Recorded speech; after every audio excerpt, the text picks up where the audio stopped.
नमस्कार साथियों, मैं मोनिका झाजड़िया आपका फिर से स्वागत करती हूँ हमारे यूट्यूब चैनल कैरियर बनाओ पर। जैसे कि साथियों अपन ने मतलब 2 दिन की छुट्टी ले ली है, तो कुछ लोगों का रूटीन खो गया होगा। उसका मतलब मुझे भी थोड़ा सा दुख है कि भाई हाँ, मेरी वजह से आप लोगों का रूटीन खो दिया मैंने। बाकी का देखो, मैंने कुछ प्रॉब्लम्स आ गई थी तो उस वजह से मेरे को बीच में गैप देना पड़ा। बाकी का मैं कोशिश करूँगी आगे से ऐसा कुछ नहीं हो। और आपके एग्ज़ाम से पहले वैसे भी सिलेबस करवाने की मैंने गारंटी ली थी, तो उसके लिए मेरे को मैराथन लेनी पड़े तो वो भी लूँगी मैं। और मैंने क्वेश्चंस लगवाए थे। आई होप आप लोगों ने वो क्वेश्चंस देखे थे और आपको ऐसे फील हो गया होगा कि मैम ने जो क्वेश्चंस लगवाए हैं वो वही क्वेश्चंस हैं जो एग्जाम्स में आ रहे हैं, जो प्रीवियस ईयर करवा दिए हैं। बाकी का देखो, कुछ लोगों की माइंडसेट ये हो रखा है कि भाई प्लेटफॉर्म ये नया है, इनको क्या ही नॉलेज होगा। देखो ऐसा कुछ नहीं होता। लोग मतलब जो नए लोग होते हैं वही ज़्यादा मेहनत करते हैं। ये अक्सर देखा गया है कि जो लोग जिस फील्ड में आते हैं ना, तो एक बार वो बहुत अच्छी मेहनत करते हैं, है ना। क्योंकि पता है अगर अपन मेहनत नहीं करेंगे तो आगे कैसे चमकेंगे। वही चीज़ है, देखो भाई कंटेंट की पूरी पूरी अच्छे से कोशिश की जाती है। हमारी तरफ से पूरा पूरा दिन लग जाता है कि भाई आप लोगों को अच्छा कंटेंट कहाँ से प्रोवाइड करें, कैसे प्रोवाइड करें, किस तरीके से आपके सामने मतलब सर्व किया जाए, है ना। पूरी चीज़ें माइंड में लेके चलते हैं पूरे दिन। आपकी ऐसे टेंशन रहती है हम लोगों को कि भाई आपको कहीं कमी ना लग जाए हम लोगों में, कि भाई हम लोगों ने आपको ये चीज़ प्रोवाइड नहीं करवाई थी। बाकी का आप लोगों को कहीं लगता है तो बता दिया करो। देखो है ना, नहीं बताओगे तो हमें कैसे पता चलेगा भाई। उससे क्या होगा ना, हम भी उस चीज़ में इम्प्रूव कर पाएंगे और आप लोगों को भी बेटर चीज़ें मिल जाएंगी, है ना। 2 दिन का गैप रहा, रूटीन जरूर खो गया होगा आपका कि भाई हाँ अपना रूटीन खो गया है 4 बजे वाला।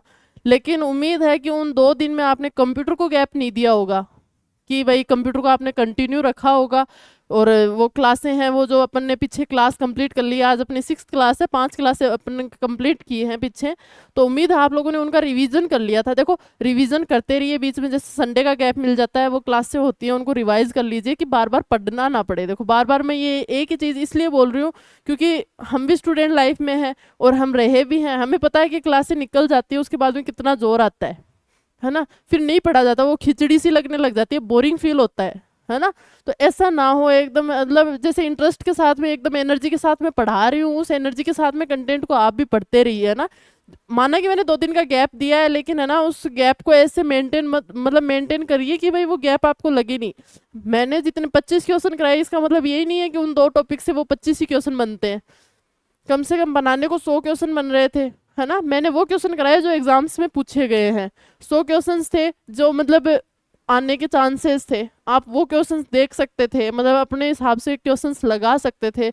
या फिर मैंने जो कंटेंट पढ़ाया उसमें कुछ रह गया हो, वो चीज़ें आप खुद भी पढ़ सकते थे। मैंने बोला था कि 1-2 बुक ले लीजिएगा अपने हिसाब से, है ना। जो बुक अच्छी प्रीफर लगे आपको कि भाई हाँ ये बुक अच्छी है कंप्यूटर की, वो बुक ले लीजिएगा। और जो जो मैं पढ़ा रही हूँ उस चीज़ को एक बार आप खुद भी पढ़ लीजिएगा। तो है ना, क्या होता है ना, आप लोगों को ऐसे लगता है कि भाई ये चीज़ मिस हो गई तो हम इसको एक्स्ट्रा ऐड कर लेते हैं। और जैसे कि मैं बताती हूँ कि भाई नोट्स होते हैं आपके, ना उन नोट्स के अंदर थोड़ा गैप रख दिया करें कि भाई आपको कुछ नया मिले, या फिर आप फिर से कोई और टीचर की भी क्लास लेते हैं, फिर मेरी वापस से कभी क्लास लेने का मौका पड़ जाए आपका, तो कुछ मैं नया बताऊँ जो मेरे से छूट गया था पीछे की क्लास में। तो वो चीज़ आप साथ में ऐड कर दे, अलग से नोट्स ना बनाने पड़े। बार बार कॉपी भरने का कोई मतलब है नहीं, है ना। तो नोट्स को थोड़ा खुला खुला लिखा करो, है ना। जिससे क्या होगा ना कि आप लोगों को बार बार कॉपी डालने की जरूरत नहीं है। अब जैसे कि आप लोगों को दिख ही रहा होगा, टाइप्स ऑफ कंप्यूटर आज अपन को पढ़ना है, उससे पहले थोड़ा सा रिवीजन बनता है। तो अपन ने लास्ट में जो क्लास हुई थी उसमें क्या पढ़ा था, उसमें अपन ने ये पढ़ा था कि भाई 4 चीजें मैंने ऐसी बताई थी आपको। ऐसी 4 चीजें बताई थी जो एग्जाम में हर बार पूछी गई है। वो चारों क्वेश्चन बार बार रिपीट होने वाले चारों क्वेश्चन थे, है ना।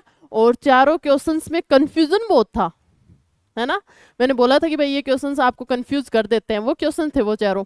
तो अब भी क्या करना है, वो क्वेश्चंस अपन रिपीट करेंगे। उसके अलावा उसमें कुछ क्वेश्चंस और थे जो बार बार पूछे जा रहे हैं, उन क्वेश्चंस के बारे में अपन डिस्कस करेंगे। तो सबसे पहले मेरा क्वेश्चन ये था, हम बात करें तो पहला क्वेश्चन ये था मेरा कि वर्ल्ड्स फर्स्ट सुपर कंप्यूटर। अब देखो मैंने पीछे की क्लास में बताया है, कमेंट करके आंसर आने चाहिए। फर्स्ट सुपर कंप्यूटर, विश्व का प्रथम सुपर कंप्यूटर, विश्व का प्रथम सुपर कंप्यूटर कौन सा था, ये चीज मैंने पूछी थी। दूसरी चीज मैंने आपसे ये पूछी थी कि वर्ल्ड्स रिसेंट सुपर कंप्यूटर, हाल ही में जो सुपर कंप्यूटर है वो कौन सा है।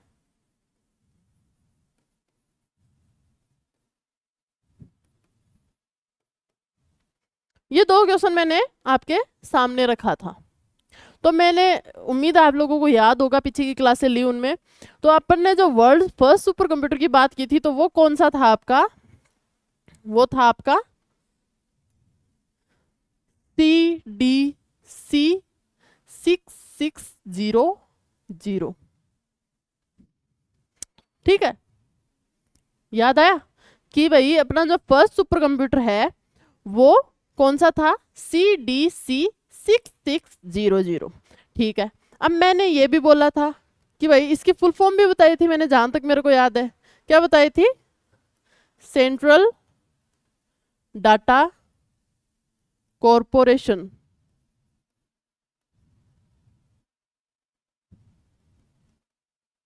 क्या बताई थी, सेंट्रल डाटा कॉरपोरेशन। ठीक है, इसके अलावा मैंने ये बताया था कि भाई जो CDC था इसका एक मतलब इसमें कुछ इम्प्रूवमेंट किए गए थे, और इम्प्रूवमेंट करने के बाद में इसका नाम चेंज कर दिया गया था, जिस नाम से आज के दिन हम इसको जानते हैं। और वो नाम क्या था, वो नाम था आपका CRAY फर्स्ट। क्या है, क्रे फर्स्ट। ठीक है, अब बात आती है कि भाई क्रे फर्स्ट है, इसको लॉन्च करने वाले का क्या नाम है, या फिर इन्वेंट किसने किया था उसका नाम पूछ लिया जाए तो वो नाम भी शायद मैंने आपको बताया था, वो थे आपके सेमर क्रे।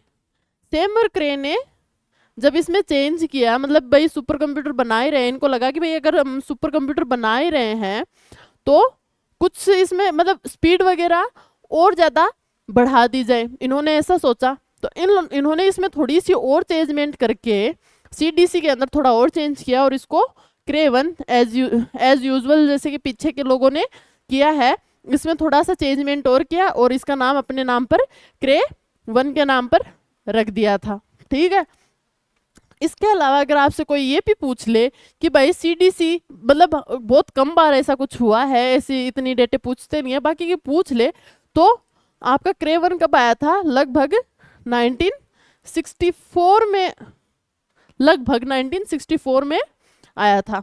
अब हम बात करें कि भाई वर्ल्ड का फर्स्ट सुपर कंप्यूटर तो हमने देख लिया, लेकिन जो हाल ही में जो सुपर कंप्यूटर है वो कब बना, किसने बनाया और उसका नाम क्या है।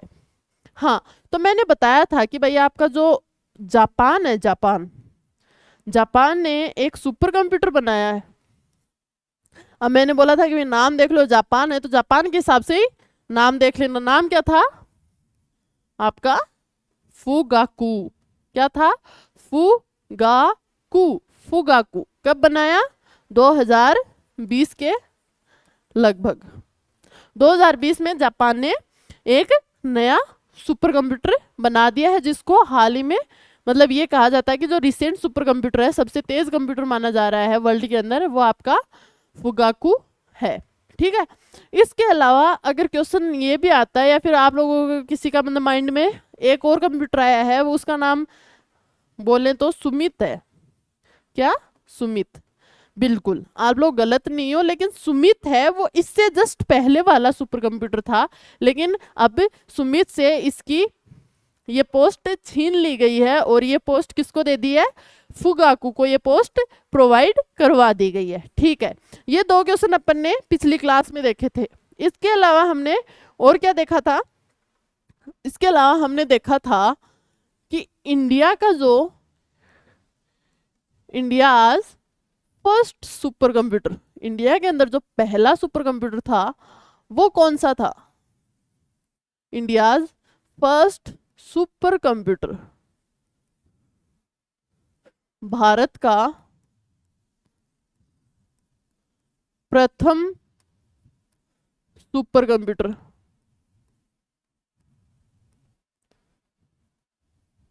कंप्यूटर। और इसी के साथ में दूसरा क्वेश्चन अपने दिमाग में आता है, वो क्या है? इंडियाज रिसेंट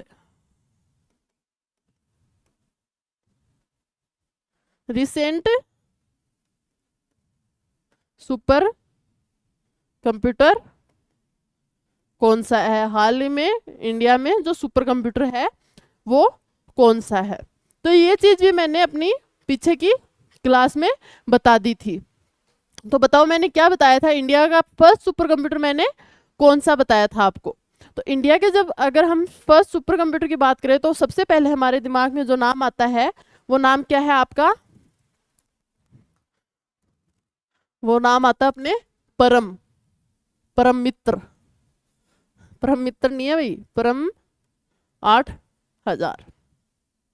ठीक है।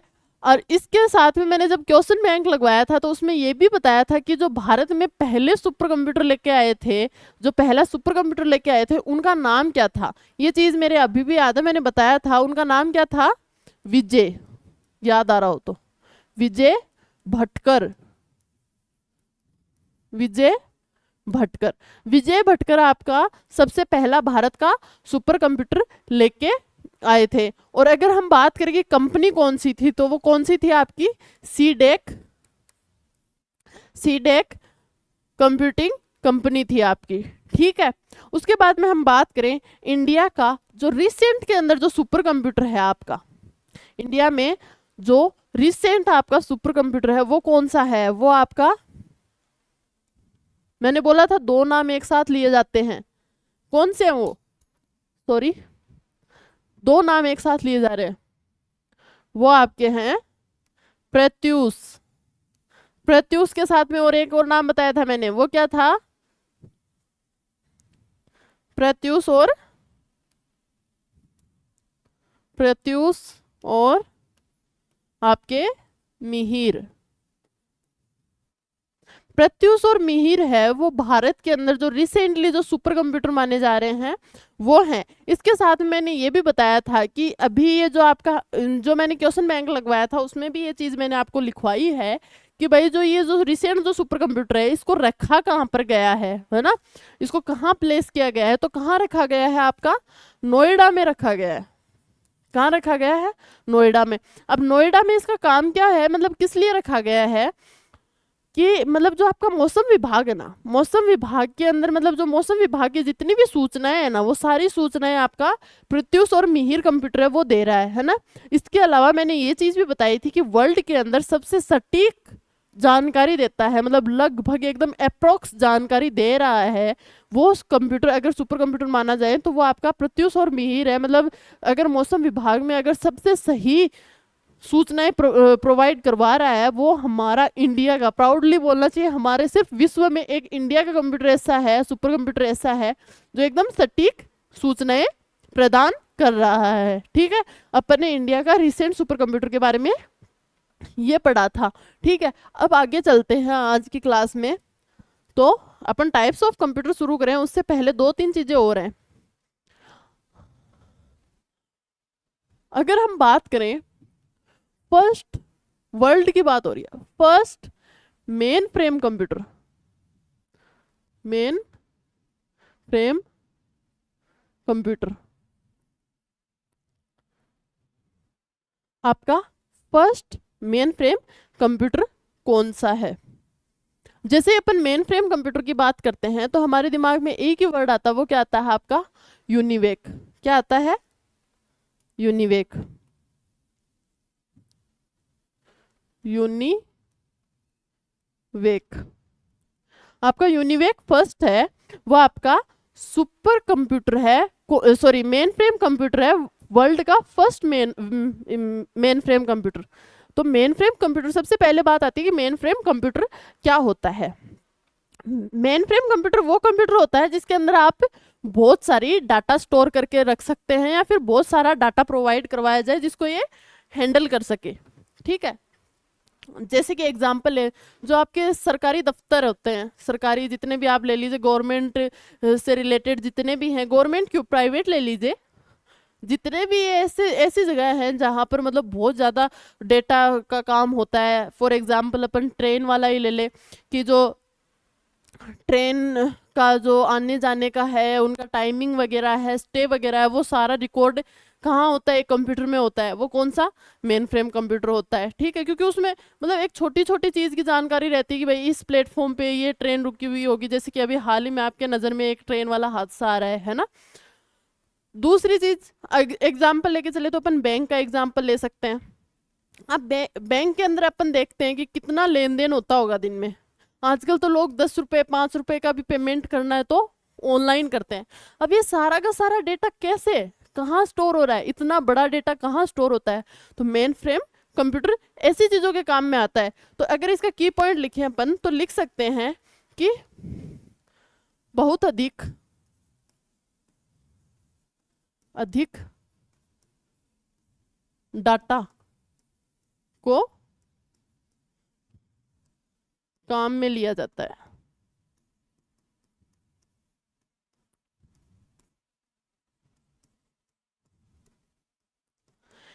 इसके अलावा अपने दिमाग में आता है कि भाई यूनिवेक प्रथम क्या है। तो मैंने ये चीज तो आपको देखो पहले भी बताई है क्लास में कि भाई यूनिवेक की फुल फॉर्म बताई थी मैंने। क्या बताई थी यूनिवेक की? कि यूनि से क्या याद रखेंगे अपन? ये वी नहीं है भाई, यू है, यू, है ना।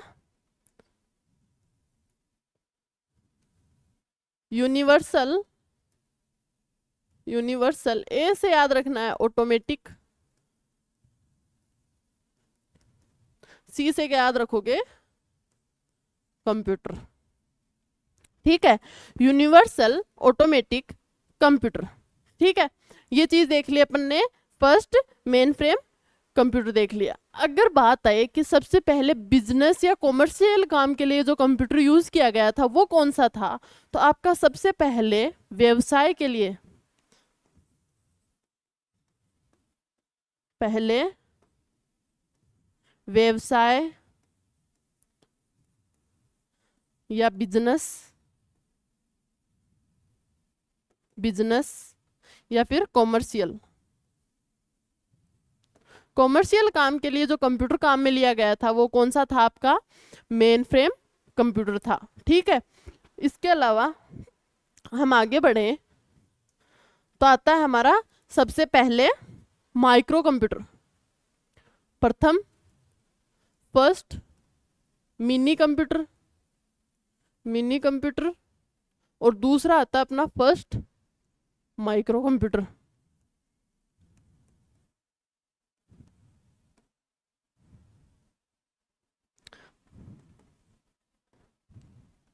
अब जैसे हम मिनी कंप्यूटर की बात करें तो मिनी कंप्यूटर में आपके दिमाग में कौन सा कंप्यूटर आ रहा है? हाँ, मैंने एक बार मतलब पीछे प्रीवियस की बात करें अपन तो पीछे मैंने ये चीज बताई थी आपको कि इसको मिनी कंप्यूटर के नाम से जाना जाता है। वो कौन से कंप्यूटर के बारे में मैंने बताया था वो चीज आप कमेंट करके बताएंगे। अगर अपन यहाँ बात करें कि पहला मिनी कंप्यूटर कौन सा था तो वो कौन सा था? आपका PDP, PDP first, PDP first. इसके अलावा अगर बात करें कि भाई पीडीपी फर्स्ट है, इसको लॉन्च कौन सी कंपनी ने किया था, तो वो कौन सी थी? आपकी डेक कंपनी। कौन सी थी? डेक कंपनी, इसने लॉन्च किया।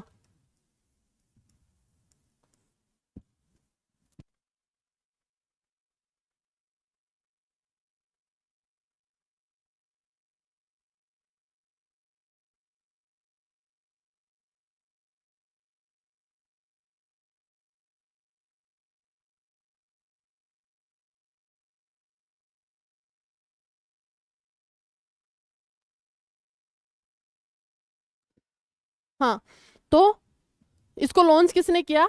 डेक कंपनी ने किया। अब डेक का मतलब यहाँ क्या होता है? डी से क्या याद रखेंगे आप? डिजिटल। ए से क्या याद रखेंगे? ऑटोमेटिक।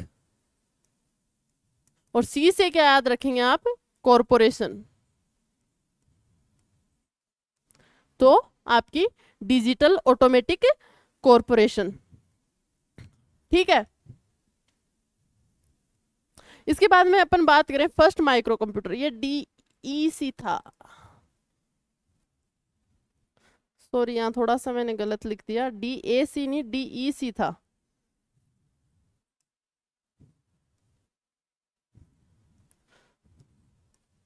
देख ई से क्या था यहाँ, इक्विपमेंट। ठीक है, उसके बाद में हम बात करें कि आपका फर्स्ट माइक्रो कंप्यूटर कौन सा था। फर्स्ट माइक्रो कंप्यूटर कौन सा था, तो अपन माइक्रो के नाम से किसको याद रखेंगे, माइक्रो के नाम से अपन याद रखेंगे किसको, आपके माइक्रेल को। किसको, माइक्रेल को। माइक्रेल या फिर बोले तो आपका मिक्रेल। तो आपका मिनी कंप्यूटर और माइक्रो कंप्यूटर हो गया। अब मिनी और माइक्रो में क्या है कि माइक्रो वो कंप्यूटर है जो सबसे छोटा कंप्यूटर होता है, जिसको आज की दुनिया में अपन अपने लैपटॉप या फिर अपने टैबलेट वगैरह के नाम से जानते हैं। अब हम अपना ये जो माइक्रो कंप्यूटर था या फिर माइक्रेल था, ये मतलब लगभग 4 जनरेशन के लमसम आ चुका था। अब इसमें बात आती है कि इसमें जो प्रोसेसर था वो इनपुट किया गया। अब प्रोसेसर की बात आती तो मैंने बताया था 4 जनरेशन में माइक्रो प्रोसेसर आ गया था, और सबसे पहले माइक्रो प्रोसेसर जो अपना आया था वो कौन सा था, वो अपना था इंटेल। इंटेल कौन सा, 4004। लेकिन जो अपना पहला माइक्रो कंप्यूटर बन रहा है उसके अंदर जो आपका प्रोसेसर यूज हो रहा है वो इंटेल 4000 नहीं हो रहा, 4004 नहीं होके कौन सा हुआ, इंटेल 8008 काम में लिया गया। ठीक है, तो अपन ने मेन फ्रेम देख लिया, माइक्रो और मिनी देख लिया। अब इसके बाद में अपन देखते हैं पहला स्मार्टफोन, जो कि आज की दुनिया में सबसे इंपॉर्टेंट हो चुका है। तो अपना फर्स्ट स्मार्टफोन,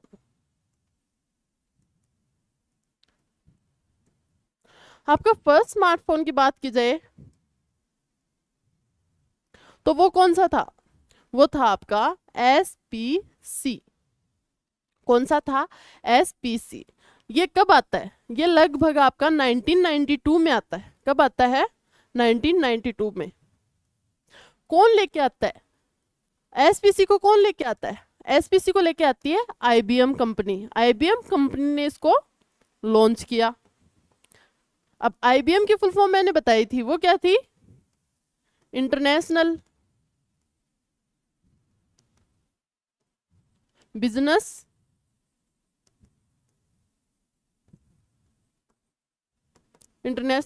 मशीन।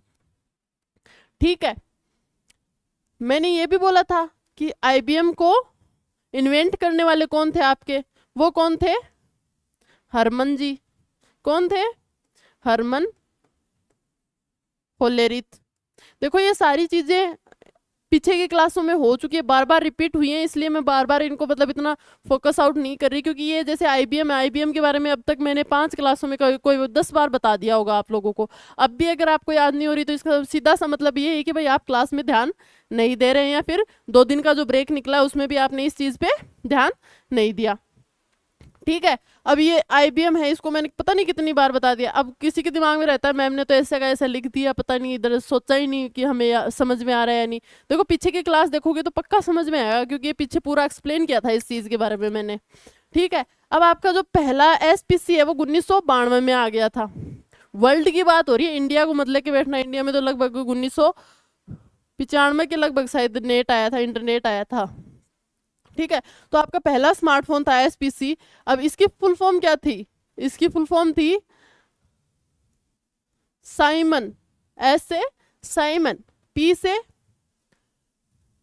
पर्सनल और C से कम्युनिकेटर। कम्युनिकेटर का मतलब समझ रहे हो, कम्युनिकेशन का मतलब क्या होता है, वार्तालाप, और कम्युनिकेटर मतलब वार्तालाप करने वाला, या फिर कोई मतलब ऐसा जरिया जिसके थ्रू अपन वार्तालाप करें, जैसे कि हमारा मोबाइल फोन या फिर हमारा स्मार्टफोन। ठीक है, अब हमने स्मार्टफोन का भी पढ़ लिया। अब बात आती है हमारे लैपटॉप की। अब देखो लैपटॉप हमारे स्मार्टफोन से पहले आ गया था, ये मत सोचना कि मैम लैपटॉप बाद में पढ़ा रही है। तो ये आया था आपका 1992 में और आपका लैपटॉप आ गया था 1985 में। ठीक है, तो आपका फर्स्ट जो लैपटॉप था, सबसे पहले आती है बात फर्स्ट लैपटॉप कब आया, कब आया था? लगभग आपका 1985 में फर्स्ट लैपटॉप आता है। फर्स्ट लैपटॉप आता है, उसका नाम क्या था? फर्स्ट जो लैपटॉप आया वो कौन सी कंपनी का था या फिर उसका नाम क्या था? तो वो था आपका तोशिबा T1100, तोशिबा 1100। ठीक है, अब हमारे दिमाग में आता है कि लैपटॉप के फादर किसको कहा जाता है? Who is the father of, who is the father of laptop? Laptop के पप्पा कौन है? डैडी जी कौन है लैपटॉप के? अब इसको कैसे याद रखोगे कि भाई मान लीजिए एक बंदे ने लैपटॉप बनाया, ठीक है, उसकी बीवी का नाम होता है तोशिबा। क्या होता है? तोशिबा। तोशिबा का जो हस्बैंड है उसने लैपटॉप बना लिया, ठीक है। अब उसको इतनी खुशी हो रही है कि मतलब बीवी को, मतलब ऐसी चीजें बीवी के नाम पे कुछ करते तो बीवी ऐसे मतलब अच्छी खातिरदारी वगैरह करती है ना। तो वो सोचता है कि भाई बीवी को ये जाके बताऊंगा कि मैंने आपके नाम पे एक कंप्यूटर या फिर लैपटॉप तैयार कर दिया है। लेकिन ऐसे सूखा सूखा बताऊंगा तो मजा नहीं आएगा, है ना। थोड़ा सा और इसमें चटपटा होना चाहिए, है ना। अपनी लैंग्वेज में बोले तो थोड़ा रोमांटिक होना चाहिए ना। तो वो रोमांटिक करने के लिए क्या करता है, ये आगरे का फूल लेके जाता है। आगरे का नाम आ रहा है मोगरे का, है ना। तो किसके फूल लेके जाता है ये? मोगरे का। मोगरे का फूल लेके जाता है, इधर लैपटॉप बना दिया, इधर मोगरे के फूल लेके जा रहा है। बिल तो अच्छा खासा बन गया। तो क्या हुआ, इनका अच्छा खासा बिल बन गया। तो इसको कैसे याद रखोगे? तोशिबा के हस्बैंड ने पहला लैपटॉप बनाया, मोगरे का फूल लेके गए, मोगरे से याद रखेंगे मोगरेज, और अच्छा खासा बिल बना दिया। होगी ना ट्रिक, भूलने वाली कोई बात ही नहीं है इधर, सिंपल सा। फर्स्ट लैपटॉप बनाने वाले कौन थे? तोशिबा के हस्बैंड थे। तोशिबा के हस्बैंड थे, उन्होंने पहला लैपटॉप बनाया तो उस खुशी में इनको मोगरे के फूल ला के दिए और उसका बड़ा सा लंबा सा बिल आया था। ठीक है, ये अपनी लैपटॉप की बातें हो जाती हैं। यहाँ अपनी मतलब जो इंपॉर्टेंट जो क्वेश्चन बार बार रिपीट हो रहे थे उनकी बातें हो गई। इसके अलावा अपना जैसे आज मेन टॉपिक रखा था, अपने थंबनेल में देखा होगा, टाइप्स ऑफ कंप्यूटर। तो टाइप्स ऑफ कंप्यूटर पे चले उससे पहले ये बता दूं, मैं अपने लगभग 3 या 4 टॉपिक कंप्लीट हो चुके हैं।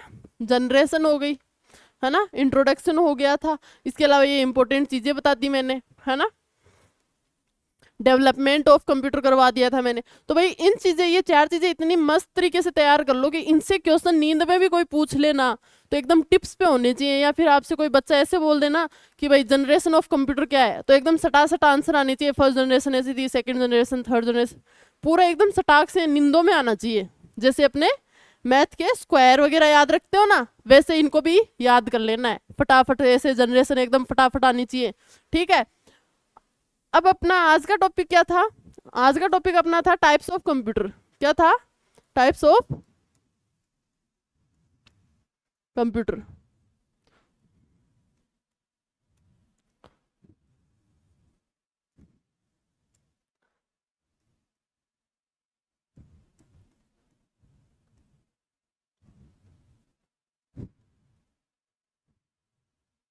Types of computer.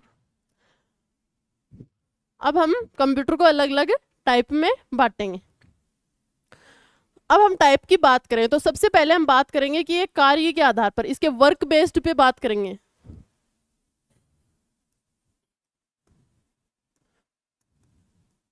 Working based type या फिर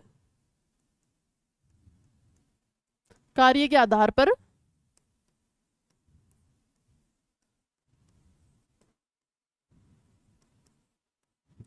प्रकार। ठीक है, तो अपन ने वर्किंग बेस्ड पे बात करें तो ये कितने भाग में बांटा गया? ये 3 भाग में बांटा गया। कितने भाग में बांटा गया? 3 भाग में। अब वो 3 भाग कौन से थे? तो वो आपके थे पहला अगर हम बात करें तो वो आपका था डिजिटल। कौन सा था? Digital computer. दूसरे की बात करें तो वो कौन सा था आपका? Analog computer. कौन सा था? Analog computer. और हम बात करें तीसरे की तो तीसरा आता है हाइब्रिड कंप्यूटर। इससे बहुत क्वेश्चन पूछने लग गए हैं आजकल कि हाइब्रिड कंप्यूटर क्या होता है। हाँ, तो अगर हम एक एक की बात करें तो सबसे पहले हम बात करें डिजिटल कंप्यूटर की।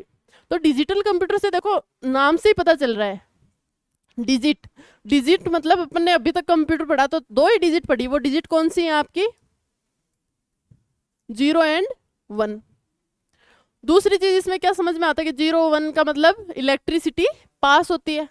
तीसरी चीज वोल्टेज वगैरह होता है, ठीक है। तो वो कंप्यूटर जो डिजिटल बेस्ड काम करें या फिर डिजिट बेस्ड काम करें या इलेक्ट्रिकल बेस्ड काम करें, वो आपके कौन से हो गए? डिजिटल कंप्यूटर हो गए।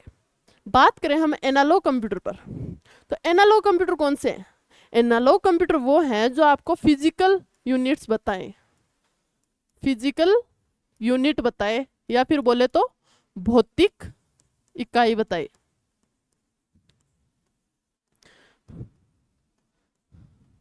भौतिक इकाई बताए। अब भौतिक इकाई की बात करें तो जैसे कि भौतिक इकाई के एग्जाम्पल अगर अपन लेके चले तो तापमान, तापमान बोले तो टेम्परेचर। आपका दाब, दाब बोले तो प्रेशर। लंबाई, लेंथ, ठीक है। ये सब मेजर करने की बात आती है तो कौन सा कंप्यूटर काम में आता है? आपका एनालॉग कंप्यूटर काम में लिया जाता है, ठीक है। अब बात आती है कि हाइब्रिड कंप्यूटर क्या है, ठीक है। तो हाइब्रिड कंप्यूटर वो कंप्यूटर हैं जो कैसे बनते हैं? जो बनते हैं आपके एनालॉग कंप्यूटर और आपके डिजिटल कंप्यूटर। जब दोनों के कॉम्बो को मिला दिया जाए, दोनों कंप्यूटर को अगर मिला दिया जाए और तीसरा जो कंप्यूटर बनता है वो आपका कौन सा है? Hybrid computer. मतलब अपन जो इनपुट देते हैं वो इनपुट जाएगा डिजिटल फॉर्म में, 0 1 के बेस पे जाएगा, और जो अपन को आउटपुट मिलेगा वो आउटपुट कैसे मिलेगा? अपन को एनालॉग फॉर्म में मिलेगा, ठीक है। अपन ने कार्य के आधार पर इसके 3 प्रकार देखे। अब अगर हम बात करें इसके साइज के आधार पर, साइज बेस पर देखें तो टाइप्स ऑफ कंप्यूटर,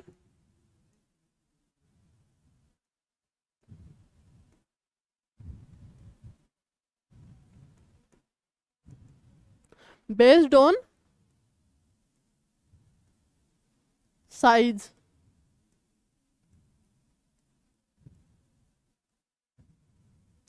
साइज को हिंदी में क्या बोलते हैं रे?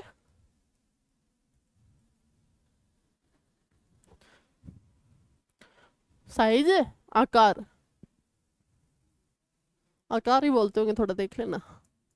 आकार के आधार पर, अब आकार के आधार पर बात करें तो अपन इस कंप्यूटर को बांटेंगे कितने भागों में? अब अपन इसको बांटेंगे 6 भागों में। कितने भागों में? 6 भागों में। अब जैसे ही आकार की बात आती है तो 2 3 चीजें अपने दिमाग में फटाफट फटाफट आती है। वो कौन सी हैं? जैसे कि मैंने बोला एक छोटा कंप्यूटर है, उससे थोड़ा सा बड़ा कंप्यूटर है, बोला था। तो छोटे बड़े से सीधा दिमाग में आता है आपका पहले माइक्रो,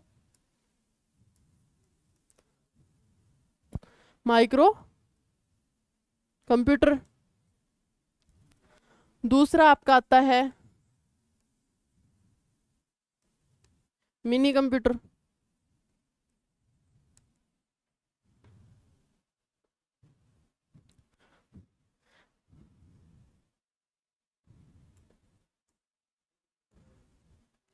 ये क्या हो गया?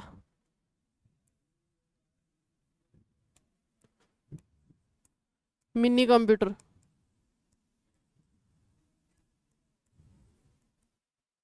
तीसरे की बात करें तो तीसरा कौन सा आता है आपके दिमाग में? वो आता है आपका सुपर कंप्यूटर। कि मैम सुपर कंप्यूटर की बात नहीं की। चौथा आपके आता है एम्बेडेड